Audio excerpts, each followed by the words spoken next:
50 cents Ferraris, they were rented. Robbie Williams' castle home, it belonged to someone else. MTV Cribs wasn't exactly legit. And we said that was my house. I guess. But it's the same with Pimp My Car. That was a pretty bad, fake. And a lot of shit just fell apart afterwards and wasn't really road friendly. Oh, that wasn't your house? No, it's all lies. And nothing shows this better than the episode with Ja Rule. He flexed his 5-bedroom mansion on Star Island in Miami, where he talked about living beside other famous celebrities. The house was so familiar that Ja Rule named each area, calling his courtyard the Open Paradise, which was patrolled by his guard dog Cookie. It was shown in the intro that the property was a rental, but this was assumed to be on a long-term basis, given he knew almost everything about the mansion. I mean, yeah, it makes sense. I would have also assumed so. But that was a sneaky little thing putting rental in there, because then they go oh, we didn't say it was his house. He said it was his house, but he can call it his house because he's renting, However, as it turns out, Ja Rule's house on Cribs was actually a 4-day rental, which was exposed in the most embarrassing way by lawsuit. Ja Rule paid $46,000 for the 4-day lease, promising the mansion's owner it'd be used as a private home for 8 adults with no video shoots and no loud party. Lovely the fact that it's a video shoot there. Maybe don't promise that. Maybe just try to lease it for 4 days. And say it is for a video shoot. If not, try to lease a different one.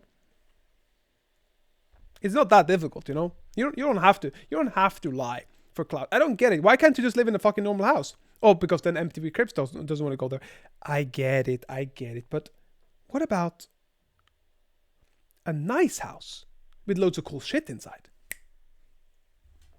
Well, Ja Rule broke all 3 conditions, shooting his MTV episode whilst having a party with over 600 people. In the process, holes were punched in the walls, furniture and doors were damaged, the driveway somehow cracked, while condoms and syringes were left throughout the house.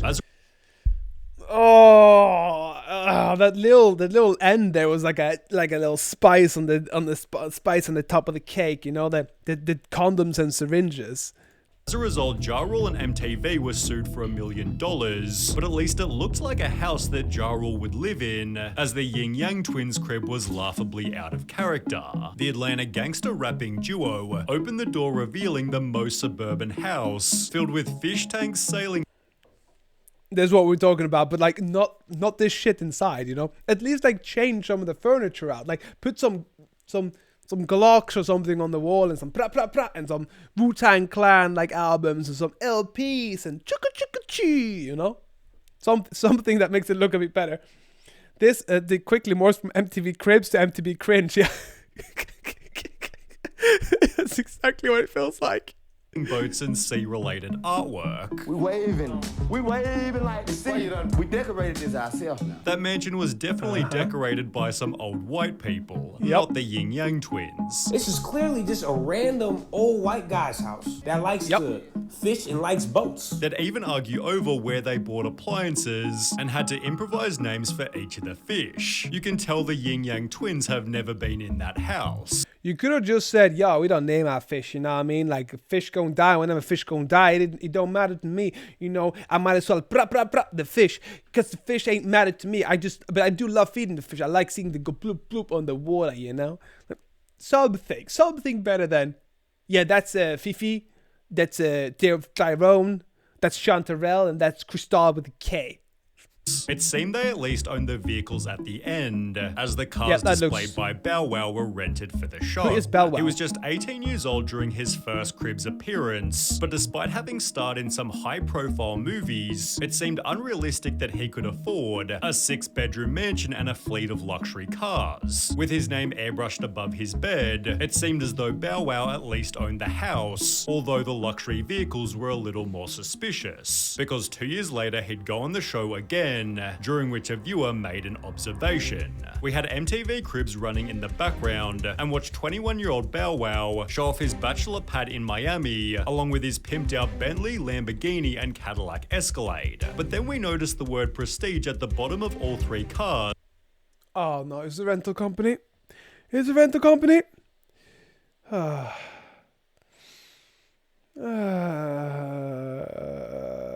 But also, it's better for them to rent. It's smarter for them to rent.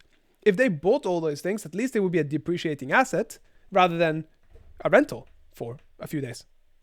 And decided to Google Prestige Rental Cars Miami, and what do you know, there it was. Prestige was the name of the company that Bow Wow rented the cars. I'm not gonna lie, this looks like a nice rental house. It looks nice, okay? It's like you press the website and you're like, oh yeah, nah, this looks nice. Yeah, we can rent from these guys and, you know, feel comfortable and confident in it. From, which was likely encouraged by the show, as Birdman also used the service during his appearance. Regardless, people clowned on Bow Wow, stating, ha ha ha, I wonder if he rented the condo too, which by looking at his life was also highly likely. For example, he'd post his Ferrari to his Instagram, writing, take the drop top to the night spot. Listen, people, anybody who's watching this, I want you to remember this image. And remember that Instagram isn't real, okay? Instagram is highly sensationalized, and everybody wants to look as pretty as they can, as good as they can, and as rich as they can. But if you do follow my Instagram on Bakkinius at Instagram.com, you'll see me looking ugly and just doing weird shit.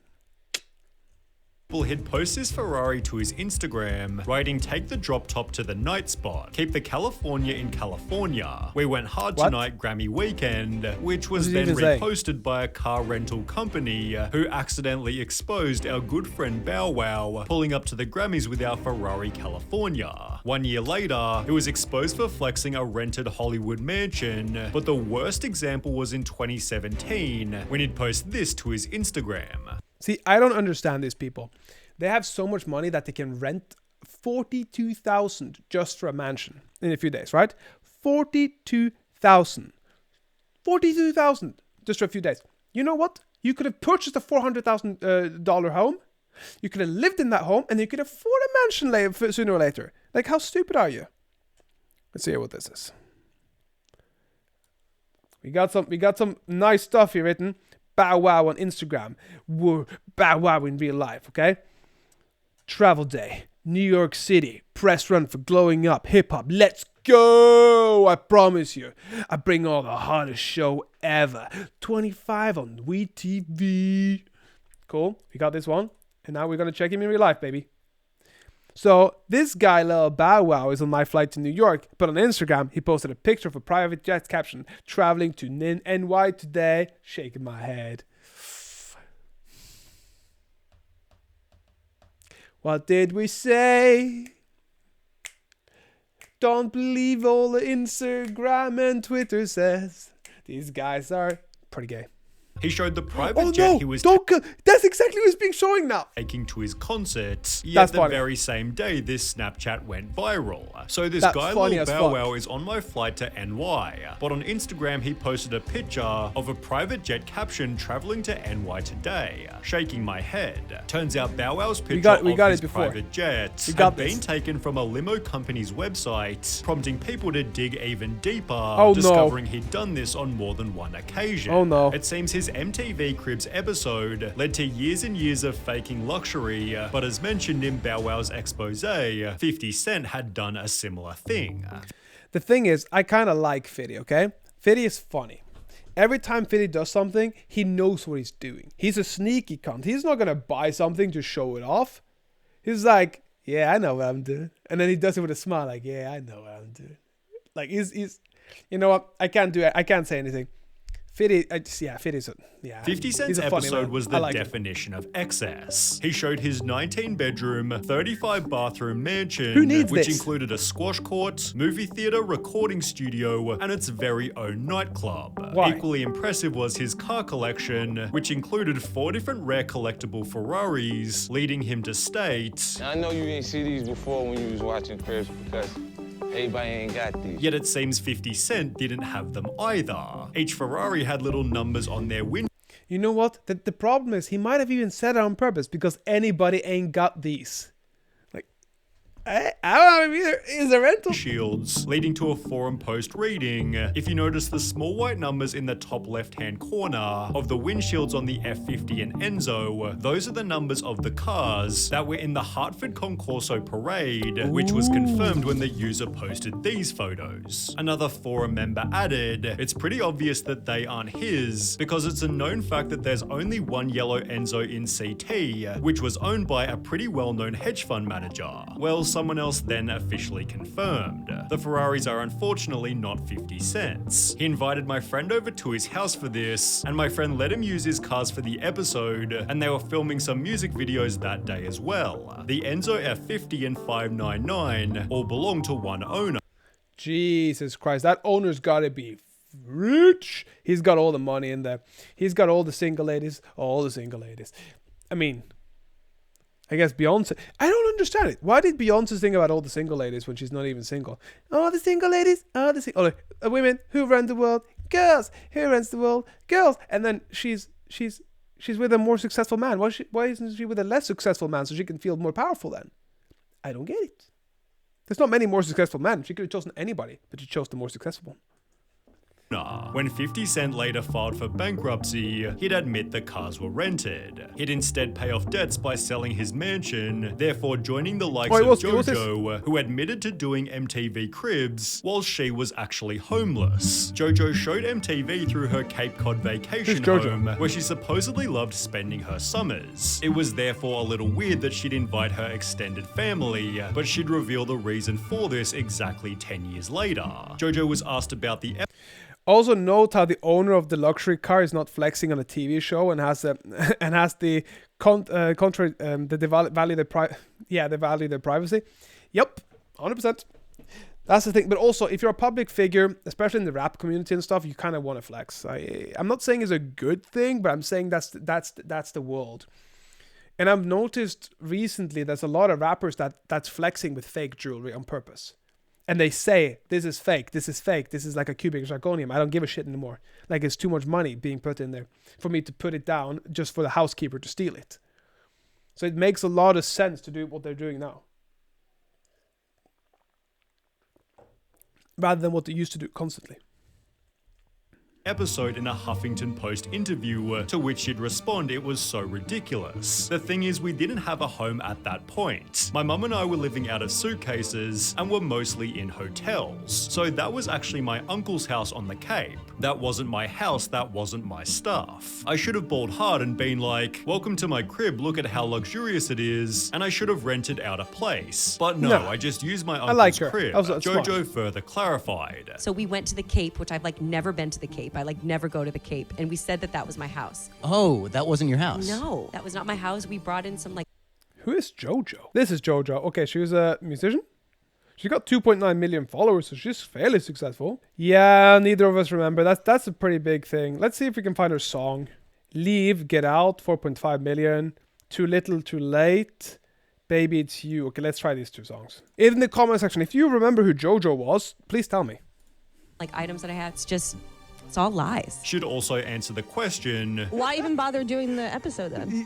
For the exposure. Okay. But no episode was faker than the one by Robbie Williams. Oh, the William he showed baby. MTV his massive British castle, talking about the spots where he'd been snapped by paparazzi.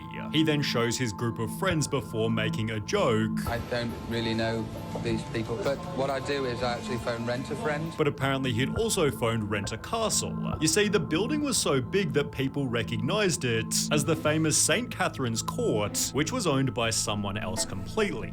Of course. Did you really think he was going to own that thing at that time when he wasn't that... maybe he could own it today. He has money enough to own it today, but holy schnitzel.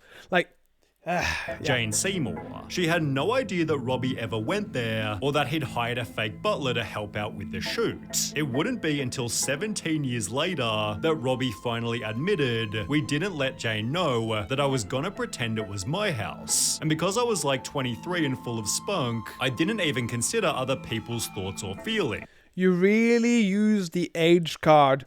I was 23, bro. When I was 23, I understood that people had feelings. This is just a terrible lie. He just said, I didn't give a shit about you, Seymour. I used your shit as my shit. Fuck you. That's really what he said. So I'd like to take this opportunity to apologize to To Jane absolutely no Seymour, one. but it might not have even been Robbie Williams' fault. Because Redman explained in a DJ Vlad interview that MTV tried to get him to rent a house for Cribs, They wanted me to rent a house so I can open the big double doors and shit like, yo, look at my shit, you know. with MTV trying to choose the home themselves. The first thing they said was, all right, we got a couple of houses picked out for you. Wow. And I was like, oh, okay. Well, Redman simply refused, And I said, you know what? No, I don't want to rent a house. I want y'all to come to my house. accidentally making the show's most relatable episode. He brought MTV Cribs to his 2-bedroom apartment, where he ironed his shirts on the floor and Man, this is what you'll love. This dude don't give no shits. You come over to my 2-bedroom apartment. I'ma show you how it's made. I got grill fillets. I'ma iron shit in the floor. I don't give a fuck. I don't need to tell everybody I live like a castle in a castle. I don't want that shit. I don't want that. I want my 2-bedroom apartment. That's it. 23-year-old is legally an adult. She could have pressed charges. Yeah, but maybe they were friends, you know? Maybe they were friends and he was just like a little bit of an asshole. flexed his frozen fish fillets. Redman's recording studio was just a messy bedroom, whilst the rest of his house was in such disarray, you could barely notice his cousin sleeping on the ground. He concludes the episode stating, "Next time y'all need to find me, just rub these 2 wires for the doorbell." Don't worry about the screen too. You know it's still good. The realest episode of MTV Cribs. Redman Okay, I didn't like that. fake it That was like funny. other celebrities. I mean, that was funny as shit, okay? Like, the Redman in the end there was just a G.